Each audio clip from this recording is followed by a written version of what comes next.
The Adventures of Sherlock Holmes, the Boscombe Valley Mystery. We were seated at breakfast one morning, my wife and I, when the maid brought in a telegram. It was from Sherlock Holmes and ran in this way. "Have you a couple of days to spare? Have just been wired for from the west of England in connection with Boscombe Valley tragedy. Shall be glad if you will come with me. Air and scenery perfect. Leave Paddington by the 11:15. "What do you say, dear?" said my wife, looking across at me. "Will you go?" "I really don't know what to say. I have a fairly long list at present." "Oh, Anstruther would do your work for you. You have been looking a little pale lately. I think that the change would do you good, and you are always so interested in Mr. Sherlock Holmes's cases." "I should be ungrateful if I were not, seeing what I gained through one of them," I answered. "But if I am to go, I must pack at once, for I have only half an hour." My experience of camp life in Afghanistan had at least had the effect of making me a prompt and ready traveller. My wants were few and simple, so that in less than the time stated I was in a cab with my valise, rattling away to Paddington Station. Sherlock Holmes was pacing up and down the platform, his tall, gaunt figure made even gaunter and taller by his long grey travelling cloak and close-fitting cloth cap. "It is really very good of you to come, Watson," said he. "It makes a considerable difference to me, having someone with me on whom I can thoroughly rely. Local aid is always either worthless or else biased. If you will keep the 2 corner seats, I shall get the tickets." We had the carriage to ourselves, save for an immense litter of papers which Holmes had brought with him. Among these he rummaged and read, with intervals of note-taking and of meditation, until we were past Reading. Then he suddenly rolled them all into a gigantic ball and tossed them up onto the rack. "Have you heard anything of the case?" he asked. "Not a word. I have not seen a paper for some days. The London press has not had very full accounts. I've just been looking through all the recent papers in order to master the particulars. It seems, from what I gather, to be one of those simple cases which are so extremely difficult." That sounds a little paradoxical, but it is profoundly true. Singularity is almost invariably a clue. The more featureless and commonplace a crime is, the more difficult it is to bring it home. In this case, however, they have established a very serious case against the son of the murdered man. It is a murder, then? Well, it is conjectured to be so. I shall take nothing for granted until I have the opportunity of looking personally into it. I will explain the state of things to you, as far as I have been able to understand it, in a very few words. Boscombe Valley is a country district not very far from Ross, in Herefordshire. The largest landed proprietor in that part is a Mr. John Turner, who made his money in Australia and returned some years ago to the old country. One of the farms which he held, that of Hatherley, was let to Mr. Charles McCarthy, who was also an ex-Australian. The men had known each other in the colonies, so that it was not unnatural that when they came to settle down, they should do so as near each other as possible. Turner was apparently the richer man, so McCarthy became his tenant but still remained, it seems, upon terms of perfect equality, as they were frequently together. McCarthy had one son, a lad of 18, and Turner had an only daughter of the same age, but neither of them had wives living. They appear to have avoided the society of the neighbouring English families and to have led retired lives, though both the McCarthys were fond of sport and were frequently seen at the race meetings of the neighbourhood. McCarthy kept 2 servants, a man and a girl. Turner had a considerable household, some half-dozen at the least. That is as much as I have been able to gather about the families. Now for the facts. On June 3rd, that is, on Monday last, McCarthy left his house at Hatherley about 3 in the afternoon and walked down to the Boscombe Pool, which is a small lake formed by the spreading out of the stream which runs down the Boscombe Valley. He had been out with his serving man in the morning at Ross, and he had told the man that he must hurry, as he had an appointment of importance to keep at 3. From that appointment, he never came back alive. From Hatherley farmhouse to the Boscombe Pool is 1/4 of a mile, and 2 people saw him as he passed over this ground. One was an old woman, whose name is not mentioned, and the other was William Crowder, a gamekeeper in the employ of Mr. Turner. Both these witnesses depose that Mr. McCarthy was walking alone. The gamekeeper adds that within a few minutes of his seeing Mr. McCarthy pass, he'd seen his son, Mr. James McCarthy, going the same way with a gun under his arm. To the best of his belief, the father was actually in sight at the time, and the son was following him. He thought no more of the matter until he heard, in the evening, of the tragedy that had occurred. The two McCarthys were seen after the time when William Crowder, the gamekeeper, lost sight of them. The Boscombe pool is thickly wooded round, with just a fringe of grass and of reeds round the edge. A girl of 14, Patience Moran, who is the daughter of the lodgekeeper of the Boscombe Valley estate, was in one of the woods, picking flowers. She states that while she was there she saw, at the border of the wood and close by the lake, Mr. McCarthy and his son, and that they appeared to be having a violent quarrel. She heard Mr. McCarthy the elder using very strong language to his son, and she saw the latter raise up his hand as if to strike his father. She was so frightened by their violence that she ran away and told her mother when she reached home that she had left the two McCarthys quarrelling near Boscombe Pool, and that she was afraid that they were going to fight. She had hardly said the words when young Mr. McCarthy came running up to the lodge to say that he had found his father dead in the wood, and to ask for the help of the lodgekeeper. He was much excited, without either his gun or his hat, and his right hand and sleeve were observed to be stained with fresh blood. On following him, they found the dead body stretched out upon the grass beside the pool. The head had been beaten in by repeated blows of some heavy and blunt weapon. The injuries were such as might very well have been inflicted by the butt end of his son's gun, which was found lying on the grass within a few paces of the body. Under these circumstances, the young man was instantly arrested, and a verdict of wilful murder having been returned at the inquest on Tuesday, he was on Wednesday brought before the magistrates at Ross, who have referred the case to the next assizes. Those are the main facts of the case as they came out before the coroner and the police court. I could hardly imagine a more damning case, I remarked. If ever circumstantial evidence pointed to a criminal, it does so here. Circumstantial evidence is a very tricky thing, answered Holmes thoughtfully. It may seem to point very straight to one thing, but if you shift your own point of view a little, you may find it pointing in an equally uncompromising manner to something entirely different. It must be confessed, however, that the case looks exceedingly grave against the young man, and it is very possible that he is indeed the culprit. There are several people in the neighbourhood, however, and among them Miss Turner, the daughter of the neighbouring landowner, who believe in his innocence, and who have retained Lestrade, whom you may recollect in connection with the study in Scarlet, to work out the case in his interest. Lestrade, being rather puzzled, has referred the case to me, and hence it is that two middle-aged gentlemen are flying westward at 50 miles an hour instead of quietly digesting their breakfasts at home. I'm afraid, said I, that the facts are so obvious that you will find little credit to be gained out of this case. There is nothing more deceptive than an obvious fact, he answered, laughing. Besides, we may chance to hit upon some other obvious facts which may have been by no means obvious to Mr. Lestrade. You know me too well to think that I am boasting when I say that I shall either confirm or destroy his theory by means which he is quite incapable of employing, or even of understanding. To take the first example to hand, I very clearly perceive that in your bedroom the window is upon the right-hand side, and yet I question whether Mr. Lestrade would have noted even so self-evident a thing as that. How on earth? My dear fellow, I know you well. I know the military neatness which characterizes you. You shave every morning, and in this season you shave by the sunlight.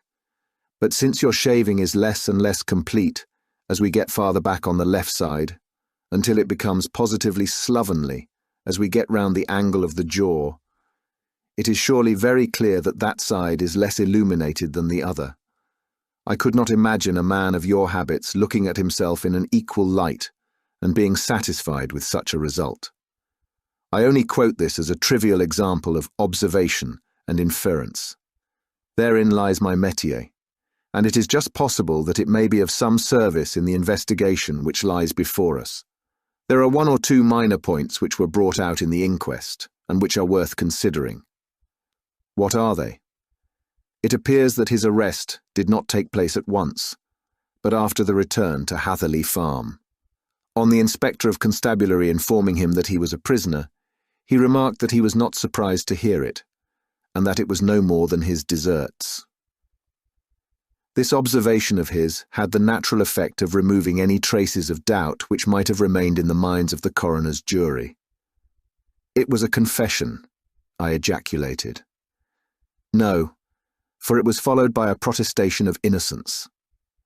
Coming on the top of such a damning series of events, it was at least a most suspicious remark. "On the contrary," said Holmes, "it is the brightest rift which I can at present see in the clouds. However innocent he might be, he could not be such an absolute imbecile as not to see that the circumstances were very black against him. Had he appeared surprised at his own arrest, or feigned indignation at it, I should have looked upon it as highly suspicious, because such surprise or anger would not be natural under the circumstances, and yet might appear to be the best policy to a scheming man. His frank acceptance of the situation marks him as either an innocent man, or else as a man of considerable self-restraint and firmness.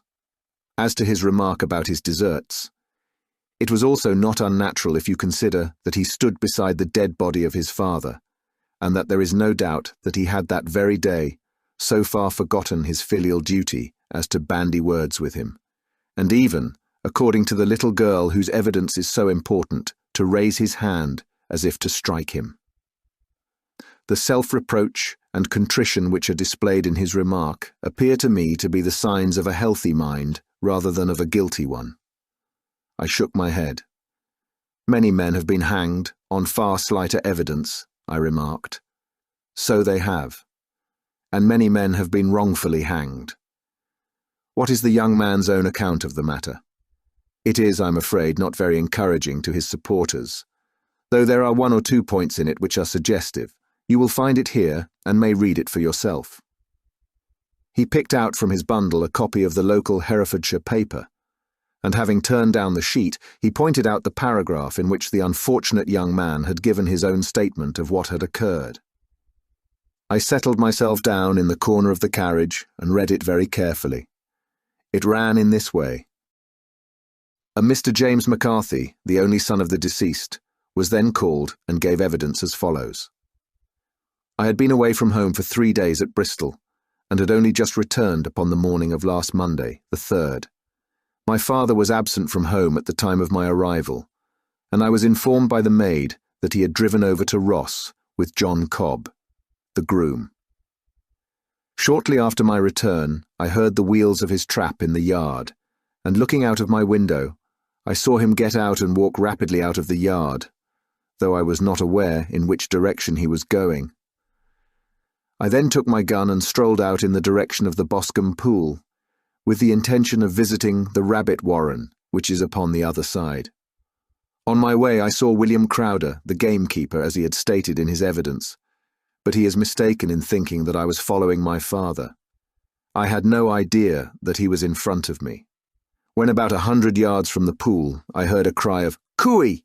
which was a usual signal between my father and myself. I then hurried forward, and found him standing by the pool. He appeared to be much surprised at seeing me, and asked me rather roughly what I was doing there.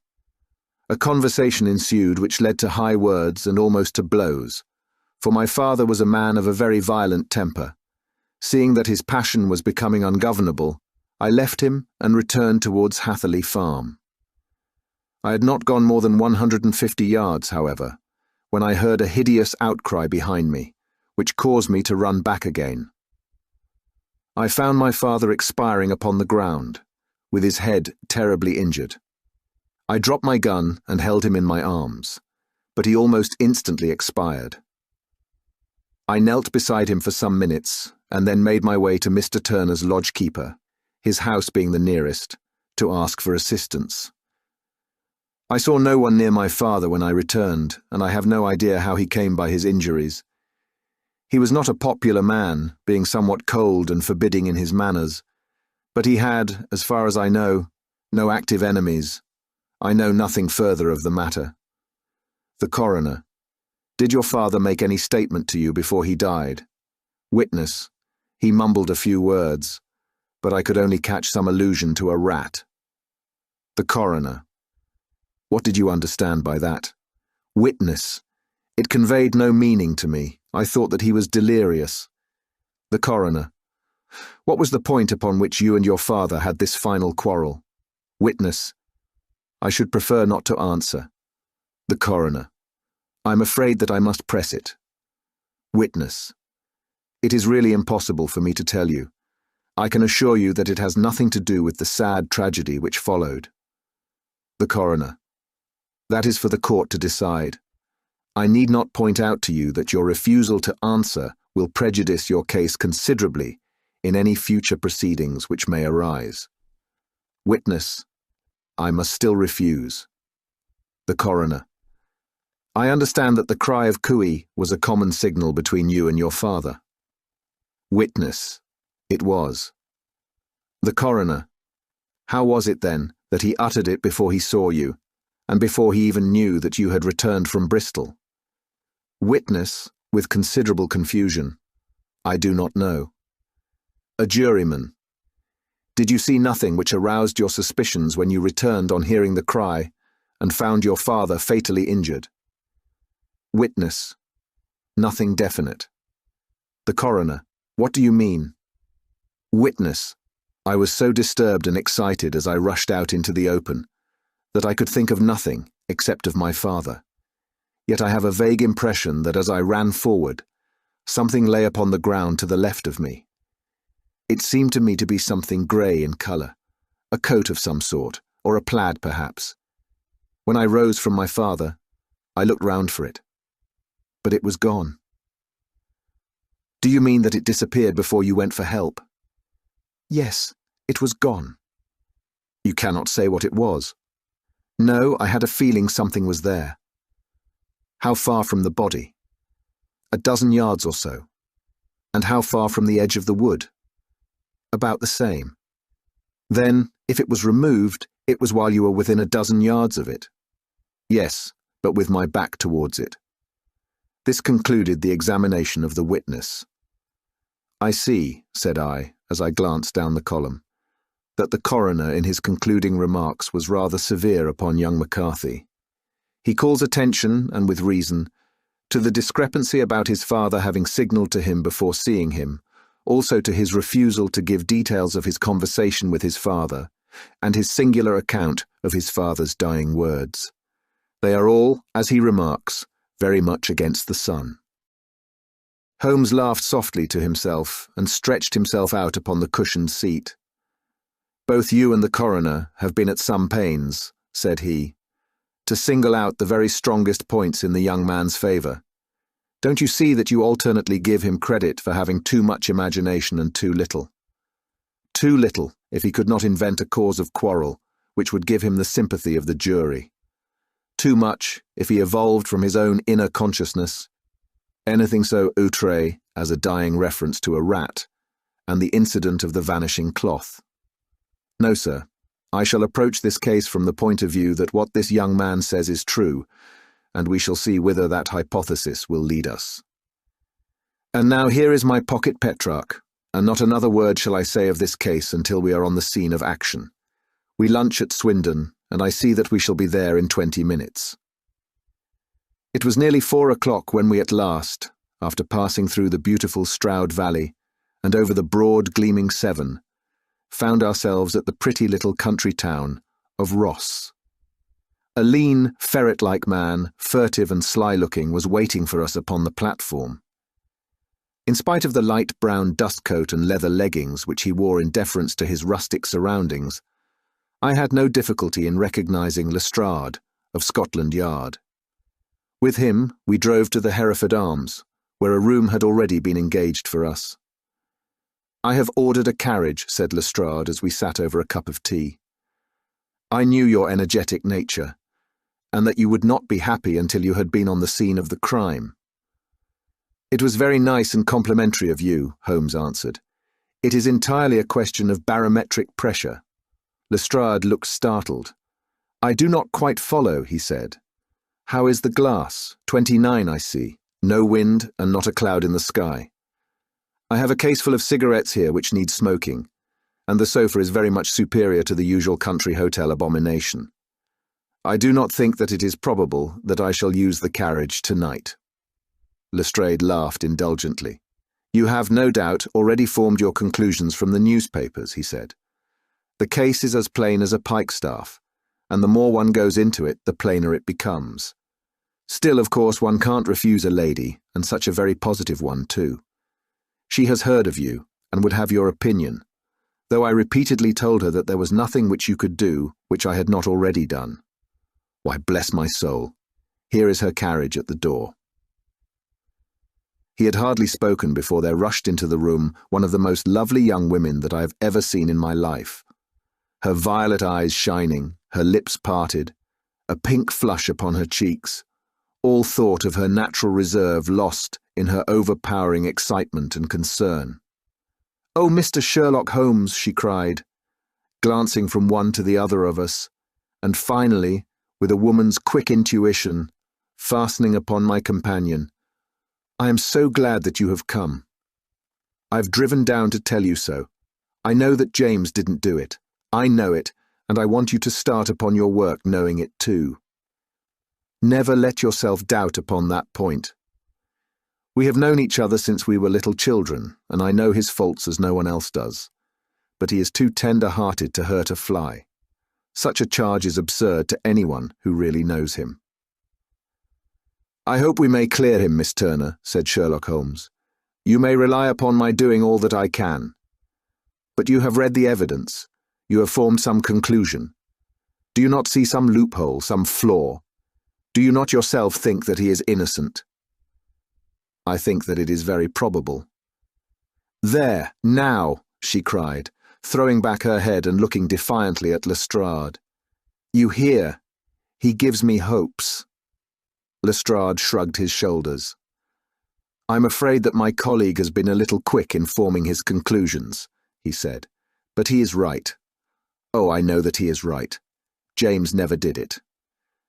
And about his quarrel with his father, I'm sure that the reason why he would not speak about it to the coroner was because I was concerned in it." "In what way?" asked Holmes.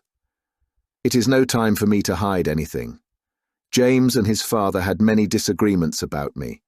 Mr. McCarthy was very anxious that there should be a marriage between us. James and I have always loved each other as brother and sister, but of course he is young and has seen very little of life yet, and well, he naturally did not wish to do anything like that yet. So there were quarrels, and this, I am sure, was one of them." "And your father?" asked Holmes. "Was he in favour of such a union?" "No, he was averse to it also. No one but Mr. McCarthy was in favour of it." A quick blush passed over her fresh young face as Holmes shot one of his keen, questioning glances at her. "Thank you for this information," said he. "May I see your father if I call tomorrow?" "I am afraid the doctor won't allow it." "The doctor?" "Yes, have you not heard? Poor father has never been strong for years back, but this has broken him down completely. He is taken to his bed, and Dr. Willows says that he is a wreck and that his nervous system is shattered. Mr. McCarthy was the only man alive who had known Dad in the old days, in Victoria." "Ha! In Victoria, that is important." "Yes, at the mines." "Quite so. At the gold mines, where, as I understand, Mr. Turner made his money." "Yes, certainly. Thank you, Miss Turner. You have been of material assistance to me. You will tell me if you have any news tomorrow. No doubt you will go to the prison to see James. Oh, if you do, Mr. Holmes, do tell him that I know him to be innocent." "I will, Miss Turner. I must go home now, for Dad is very ill, and he misses me so if I leave him. Goodbye, and God help you in your undertaking." She hurried from the room as impulsively as she had entered, and we heard the wheels of her carriage rattle off down the street. "I am ashamed of you, Holmes," said Lestrade with dignity after a few minutes' silence. "Why should you raise up hopes which you are bound to disappoint? I am not over-tender of heart, but I call it cruel." "I think that I see my way to clearing James McCarthy," said Holmes. "Have you an order to see him in prison?" "Yes, but only for you and me." "Then I shall reconsider my resolution about going out. We have still time to take a train to Hereford and see him tonight." "Ample. Then let us do so. Watson, I fear that you will find it very slow, but I shall only be away a couple of hours." I walked down to the station with them, and then wandered through the streets of the little town, finally returning to the hotel, where I lay upon the sofa and tried to interest myself in a yellow-backed novel. The puny plot of the story was so thin, however, when compared to the deep mystery through which we were groping, and I found my attention wander so continually from the action to the fact that I at last flung it across the room and gave myself up entirely to a consideration of the events of the day. Supposing that this unhappy young man's story were absolutely true, then what hellish thing, what absolutely unforeseen and extraordinary calamity could have occurred between the time when he parted from his father and the moment when, drawn back by his screams, he rushed into the glade? It was something terrible and deadly. What could it be? Might not the nature of the injuries reveal something to my medical instincts? I rang the bell and called for the weekly county paper, which contained a verbatim account of the inquest. In the surgeon's deposition it was stated that the posterior third of the left parietal bone and the left half of the occipital bone had been shattered by a heavy blow from a blunt weapon. I marked the spot upon my own head.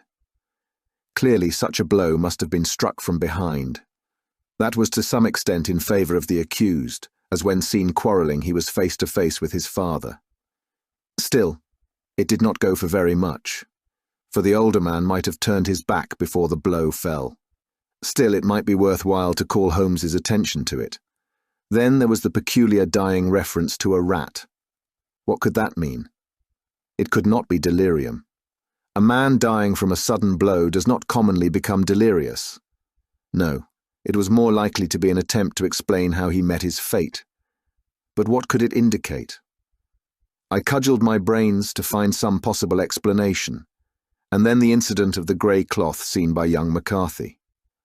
If that were true, the murderer must have dropped some part of his dress, presumably his overcoat, in his flight, and must have had the hardihood to return and to carry it away at the instant when the sun was kneeling with his back turned not a dozen paces off. What a tissue of mysteries and improbabilities the whole thing was. I did not wonder at Lestrade's opinion, and yet I had so much faith in Sherlock Holmes's insight that I could not lose hope as long as every fresh fact seemed to strengthen his conviction of young McCarthy's innocence. It was late before Sherlock Holmes returned. He came back alone, for Lestrade was staying in lodgings in the town. "The glass still keeps very high," he remarked as he sat down. "It is of importance that it should not rain before we are able to go over the ground. On the other hand, a man should be at his very best and keenest for such nice work as that, and I did not wish to do it when fagged by a long journey. I have seen young McCarthy." "And what did you learn from him?" "Nothing." "Could he throw no light?" "None at all. I was inclined to think at one time that he knew who had done it and was screening him or her, but I am convinced now that he is as puzzled as everyone else. He is not a very quick-witted youth, though comely to look at and, I should think, sound at heart." "I cannot admire his taste," I remarked. "If it is indeed a fact that he was averse to a marriage with so charming a young lady as this Miss Turner. Ah, thereby hangs a rather painful tale.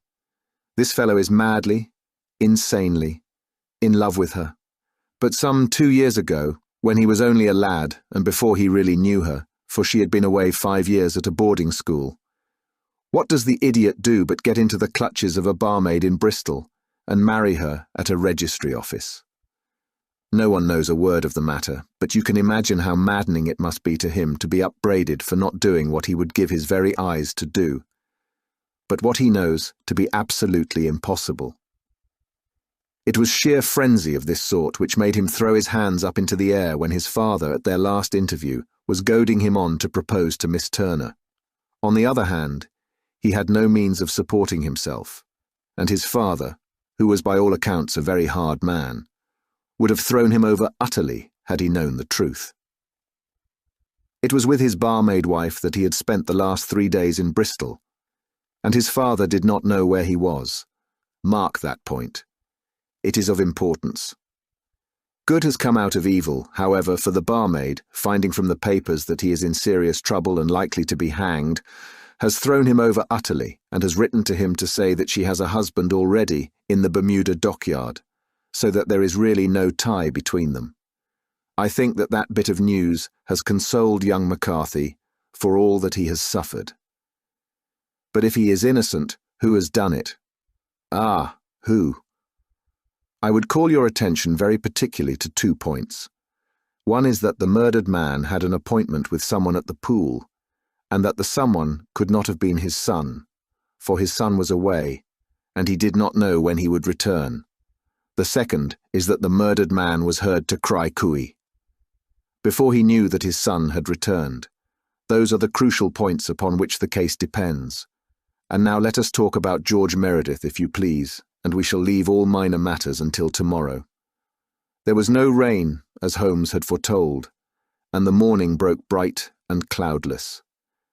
At 9 o'clock Lestrade called for us with the carriage, and we set off for Hatherley Farm and the Boscombe Pool. "There is serious news this morning," Lestrade observed. "It is said that Mr. Turner of the Hall is so ill that his life is despaired of." "An elderly man, I presume?" said Holmes. "About 60, but his constitution has been shattered by his life abroad, and he has been in failing health for some time. This business has had a very bad effect upon him.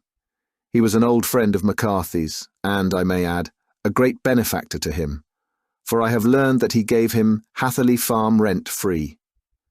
"Indeed, that is interesting," said Holmes. "Oh, yes. In 100 other ways he has helped him. Everybody about here speaks of his kindness to him.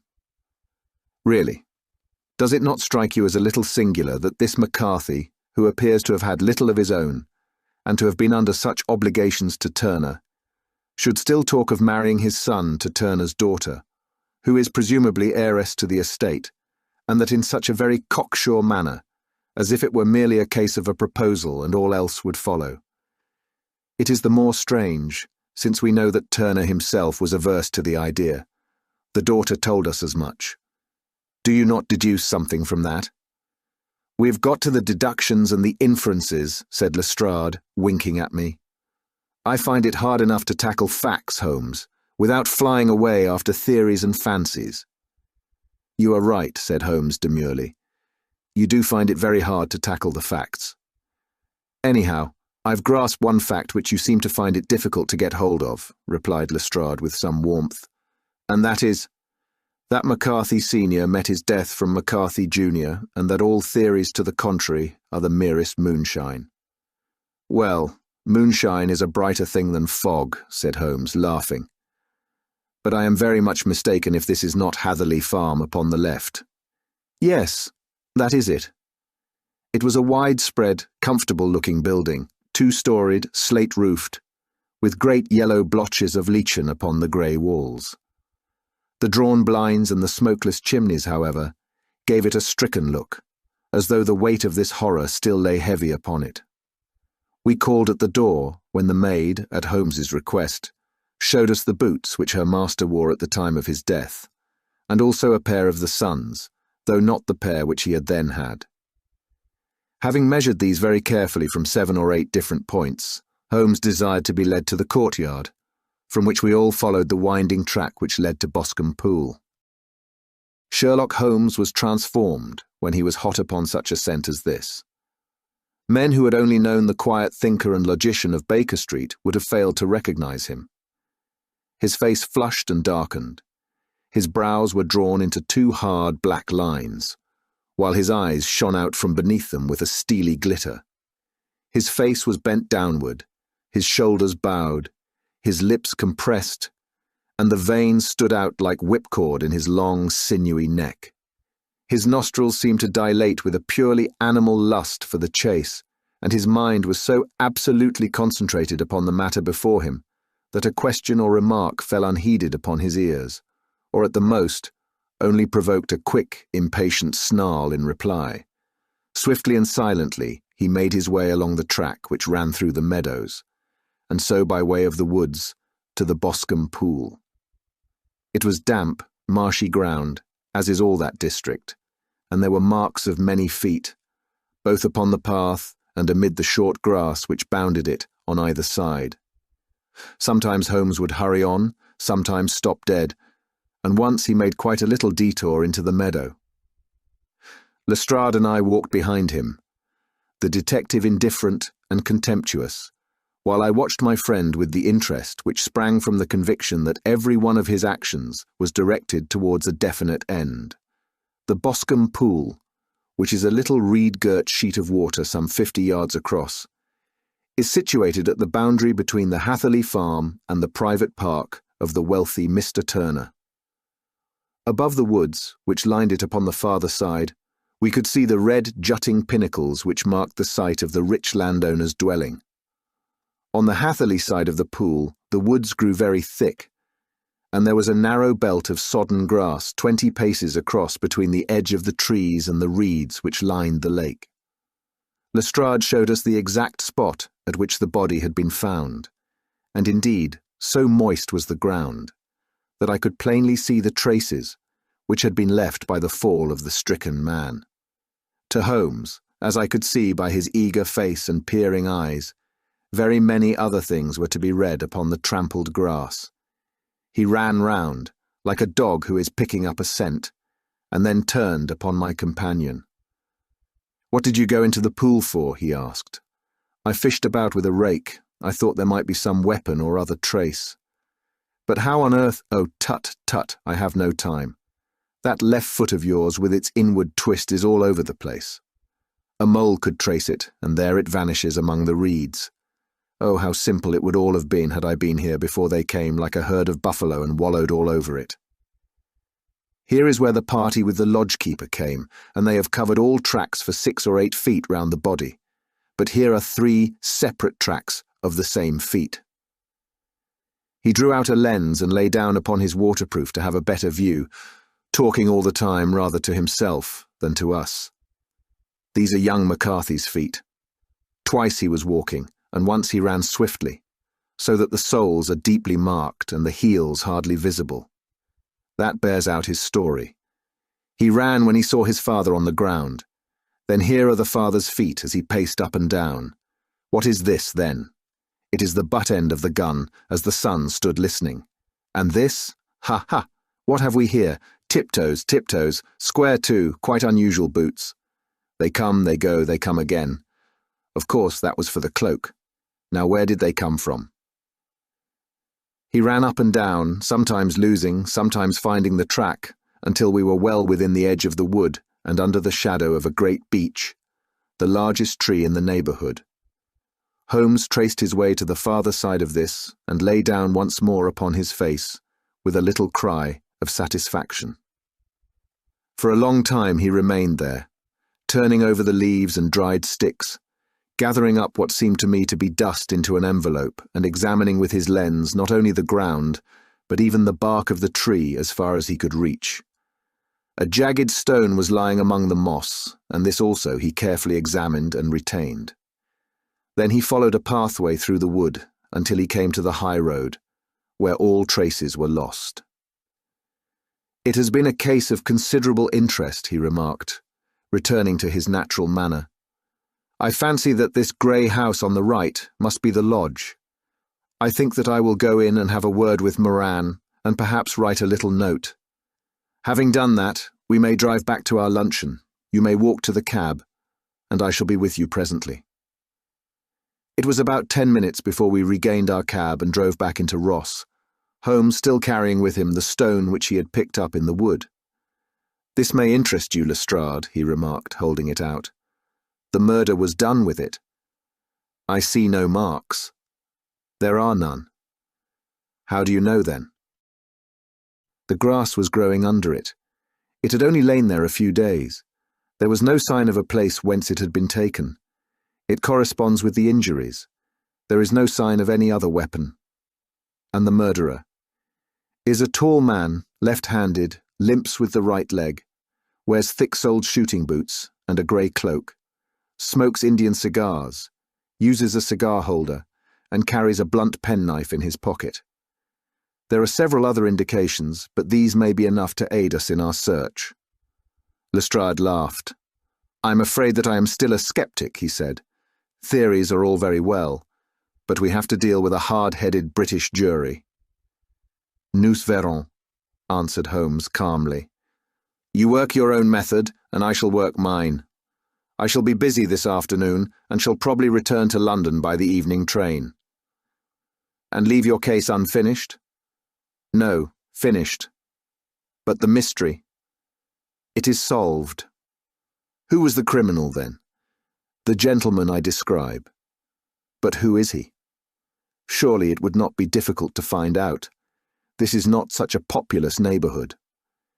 Lestrade shrugged his shoulders. "I am a practical man," he said, "and I really cannot undertake to go about the country looking for a left-handed gentleman with a game leg. I should become the laughing stock of Scotland Yard." "All right," said Holmes quietly. "I've given you the chance. Here are your lodgings. Goodbye. I shall drop you a line before I leave." Having left Lestrade at his rooms, we drove to our hotel, where we found lunch upon the table. Holmes was silent and buried in thought with a pained expression upon his face, as one who finds himself in a perplexing position. "Look here, Watson," he said when the cloth was cleared. "Just sit down in this chair and let me preach to you for a little. I don't know quite what to do, and I should value your advice. Light a cigar and let me expound." "Pray do so." "Well now, in considering this case, there are 2 points about young McCarthy's narrative which struck us both instantly, although they impressed me in his favour and you against him. One was the fact that his father should, according to his account, cricui before seeing him. The other was his singular dying reference to a rat. He mumbled several words, you understand, but that was all that caught the son's ear. Now from this double point our research must commence, and we will begin it by presuming that what the lad says is absolutely true. What of this cui, then? Well, obviously it could not have been meant for the son. The son, as far as he knew, was in Bristol. It was mere chance that he was within earshot. The cui was meant to attract the attention of whoever it was that he had the appointment with. But cui is a distinctly Australian cry, and one which is used between Australians. There is a strong presumption that the person whom McCarthy expected to meet him at Boscombe Pool was someone who had been in Australia. What of the rat, then? Sherlock Holmes took a folded paper from his pocket and flattened it out on the table. "This is a map of the colony of Victoria," he said. "I wired to Bristol for it last night." He put his hand over the part of the map. "What do you read?" "Arat," I read. "And now?" He raised his hand. "Ballarat." "Quite so." That was the word the man uttered, and of which his son only caught the last 2 syllables. He was trying to utter the name of his murderer, so-and-so of Ballarat. "It is wonderful," I exclaimed. "It is obvious. And now, you see, I had narrowed the field down considerably. The possession of a grey garment was a 3rd point which, granting the son's statement to be correct, was a certainty. We have come now, out of mere vagueness, to the definite conception of an Australian from Ballarat with a grey cloak. Certainly. And one who was at home in the district, for the pool can only be approached by the farm or by the estate where strangers could hardly wander. Quite so. Then comes our expedition of today. By an examination of the ground, I gained the trifling details which I gave to that imbecile Lestrade as to the personality of the criminal. But how did you gain them? You know my method. It is founded upon the observation of trifles. His height I know that you might roughly judge from the length of his stride. His boots, too, might be told from their traces. Yes, they were peculiar boots. but his lameness. The impression of his right foot was always less distinct than his left. He put less weight upon it. Why? Because he limped, he was lame. But his left-handedness. You were yourself struck by the nature of the injury as recorded by the surgeon at the inquest. The blow was struck from immediately behind, and yet was upon the left side. Now how can that be, unless it were by a left-handed man? He had stood behind that tree during the interview between the father and son. He had even smoked there. I found the ash of a cigar, which my special knowledge of tobacco ashes enables me to pronounce as an Indian cigar. I have, as you know, devoted some attention to this, and written a little monograph on the ashes of 140 different varieties of pipe, cigar, and cigarette tobacco. Having found the ash, I then looked round and discovered the stump among the moss where he had tossed it. It was an Indian cigar, of the variety which are rolled in Rotterdam. And the cigar holder? I could see that the end had not been in his mouth, therefore he used a holder. The tip had been cut off, not bitten off, but the cut was not a clean one, so I deduced a blunt penknife. Holmes, I said, you have drawn a net round this man from which he cannot escape, and you have saved an innocent human life as truly as if you had cut the cord which was hanging him. I see the direction in which all this points. The culprit is— Mr. John Turner, cried the hotel waiter, opening the door of our sitting room and ushering in a visitor.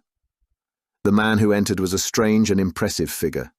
His slow, limping step and bowed shoulders gave the appearance of decrepitude, and yet his hard, deep-lined, craggy features, and his enormous limbs showed that he was possessed of unusual strength of body and of character. His tangled beard, grizzled hair, and outstanding, drooping eyebrows combined to give an air of dignity and power to his appearance, but his face was of an ashen white, while his lips and the corners of his nostrils were tinged with a shade of blue. It was clear to me at a glance that he was in the grip of some deadly and chronic disease. "Pray, sit down on the sofa," said Holmes gently. "You had my note?" "Yes, the lodgekeeper brought it up. You said that you wished to see me here to avoid scandal. I thought people would talk if I went to the hall. And why did you wish to see me?" He looked across at my companion with despair in his weary eyes, as though his question was already answered. "Yes," said Holmes, answering the look rather than the words. "It is so. I know all about McCarthy." The old man sank his face in his hands. "God help me," he cried, "but I would not have let the young man come to harm. I give you my word that I would have spoken out if it went against him at the assizes." "I'm glad to hear you say so," said Holmes gravely. "I would have spoken now, had it not been for my dear girl. It would break her heart. It will break her heart when she hears that I'm arrested." "It may not come to that," said Holmes. "What?" "I am no official agent. I understand that it was your daughter who required my presence here, and I am acting in her interests. Young McCarthy must be got off, however." "I am a dying man," said old Turner. "I have had diabetes for years. My doctor says it is a question whether I shall live a month. Yet I would rather die under my own roof than in a jail." Holmes rose and sat down at the table with his pen in his hand and a bundle of paper before him. "Just tell us the truth," he said. "I shall jot down the facts. You will sign it, and Watson here can witness it. Then I could produce your confession at the last extremity to save young McCarthy. I promise you that I shall not use it unless it is absolutely needed." "It's as well," said the old man. "It's a question whether I shall live to the assizes, so it matters little to me, but I should wish to spare Alice the shock. And now I will make the thing clear to you. It has been a long time in the acting, but will not take me long to tell. You didn't know this dead man, McCarthy. He was a devil incarnate, I tell you that. God keep you out of the clutches of such a man as he. His grip has been upon me these 20 years, and he has blasted my life." I'll tell you first how I came to be in his power. It was in the early 60s at the diggings. I was a young chap then, hot-blooded and reckless, ready to turn my hand at anything. I got among bad companions, took to drink, had no luck with my claim, took to the bush, and in a word, became what you would call over here a highway robber. There were 6 of us, and we had a wild, free life of it, sticking up a station from time to time, or stopping the wagons on the road to the diggings. Black Jack of Ballarat was the name I went under, and our party is still remembered in the colony as the Ballarat Gang. One day, a gold convoy came down from Ballarat to Melbourne, and we lay in wait for it and attacked it. There were 6 troopers and 6 of us, so it was a close thing. But we emptied 4 of their saddles at the first volley. 3 of our boys were killed, however, before we got the swag. I put my pistol to the head of the wagon driver, who was this very man McCarthy. I wished to the Lord that I had shot him then, but I spared him, though I saw his wicked little eyes fixed on my face, as though to remember every feature.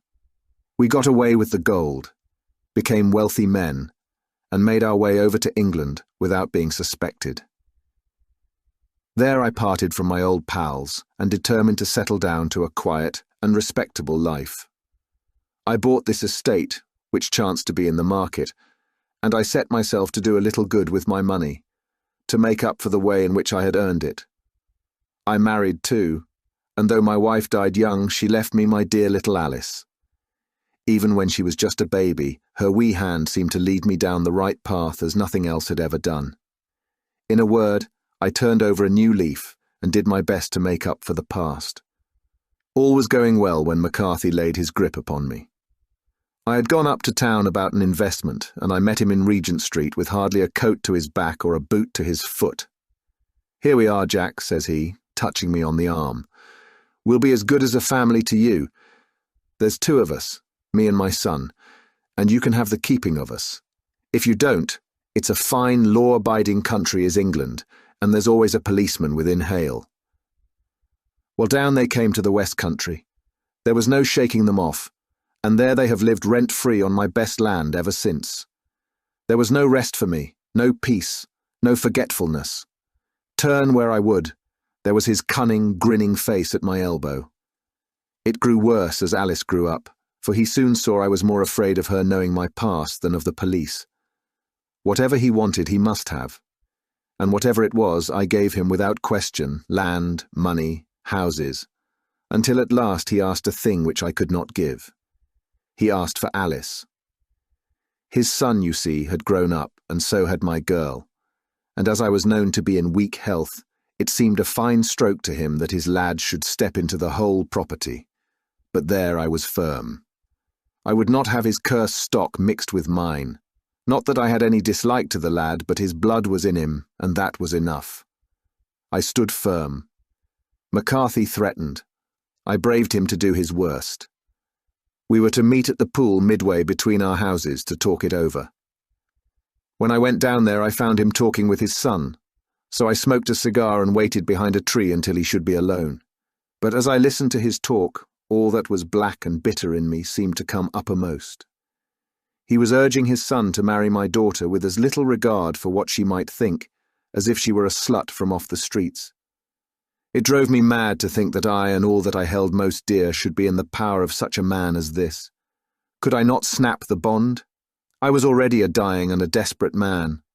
Though clear of mind and fairly strong of limb, I knew that my own fate was sealed. But my memory, and my girl, both could be saved if I could but silence that foul tongue. I did it, Mr. Holmes. I would do it again. Deeply as I have sinned, I have led a life of martyrdom to atone for it. But that my girl should be entangled in the same meshes which held me was more than I could suffer. I struck him down with no more compunction than if he had been some foul and venomous beast. His cry brought back his son, but I had gained the cover of the wood, though I was forced to go back to fetch the cloak which I had dropped in my flight. That is the true story, gentlemen, of all that occurred. "Well, it is not for me to judge you," said Holmes, as the old man signed the statement which had been drawn out. I pray that we may never be exposed to such a temptation. I pray not, sir. And what do you intend to do? In view of your health, nothing. You are yourself aware that you will soon have to answer for your deed at a higher court than the assizes. I will keep your confession, and if McCarthy is condemned, I shall be forced to use it. If not, it shall never be seen by mortal eye, and your secret, whether you be alive or dead, shall be safe with us. Farewell then, said the old man solemnly. Your own deathbeds, when they come, will be the easier for the thought of the peace which you have given to mine. Tottering and shaking in all his giant frame, he stumbled slowly from the room. God help us, said Holmes after a long silence. Why does fate play such tricks with poor, helpless worms? I never hear of such a case as this that I do not think of Baxter's words and say, "There, but for the grace of God, goes Sherlock Holmes." James McCarthy was acquitted at the assizes on the strength of a number of objections which had been drawn out by Holmes and submitted to the defending counsel. Old Turner lived for 7 months after our interview, but he is now dead, and there is every prospect that the son and daughter may come to live happily together in ignorance of the black cloud which rests upon their past. The end.